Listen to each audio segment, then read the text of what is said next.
Steve, what do you think is chances for Australia? It's peaking at the right time, 6-1 defeat to England. Do you think Australia again, has a good chance of winning fourth title in a row?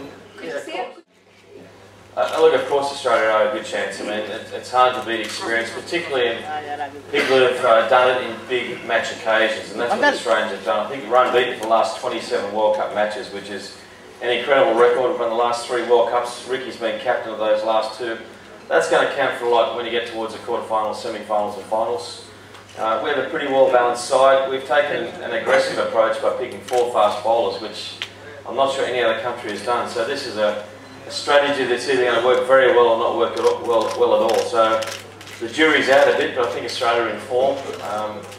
And really, the key factor for Australia is keeping those bowlers fit and on the park. If we have a couple of injuries, I think our chances will diminish quite a bit. But if we can keep the strike power up, we've got to be a good chance. But I did forget to mention before, I think the most crucial role is going to be winning the toss from the quarterfinal onwards, because the dew will play a major factor. Whoever bowls under lights with a wet outfield is going to be very hard to control that ball. So in some ways that's a little bit unfair, but the toss will play an important part in the last 3 or 4 games of the World Cup. You led the Australian side during arguably the best phase of the Australian side. Now it's going through a topsy-turvy with the Ashes loss on the one side. There was a complete dominance in the ODI. Do you think at this point Australia should rework on its strategy and maybe make some decisions for the next phase of cricket? Well, I think they're looking at that now, Cricket Australia. Of course, that was a shock how we lost, not only because we lost to England. That wasn't so much a shock, but the way we did it. Those 3 games were beat comprehensively by an innings and something else. So that was something we're not used to. So they've got to look at, there is obviously some problems there, but if we focus back on one-day cricket, Australia is still the #1 ranked team in the world. They go into a World Cup having been unbeaten for the last 27 matches, winning the last 3 World Cups. I think if you go on those stats, they're probably going to be one of the favourites. So right now, they'll be concentrating on limited overs cricket. Once it's over, then there's going to be, I think, a thorough review on what happened with our Test match cricket. And we need to do things a little bit differently. But there's no shortage of talent in Australia.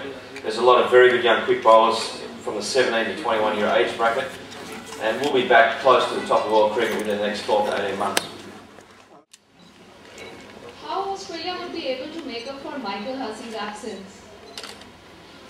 Yeah, look, it's a big loss, and I'm very surprised they didn't bring him along, because he was appearing to be going to be right in a couple of weeks' time. So I thought they would have taken him on the tour and got him prepared for the quarterfinals, because he's such an important player. So I'm very surprised they didn't pick him. His brother is a very good player too, David Hussey, so maybe it's his opportunity to step up to the plate. But look, that's what sport's all about, someone getting the opportunity, making the most of it, and taking a chance. I think you remember the last World Cup that, in South Africa, where Shane Warne had to pull out the morning of the first game, and because of taking the diuretic, he failed the drug test. And everybody said Australia can't win that World Cup. They want them to be undefeated. So someone will always step in and step up to the plate. So sure, it's a big loss for Australia, but it provides an opportunity for someone else.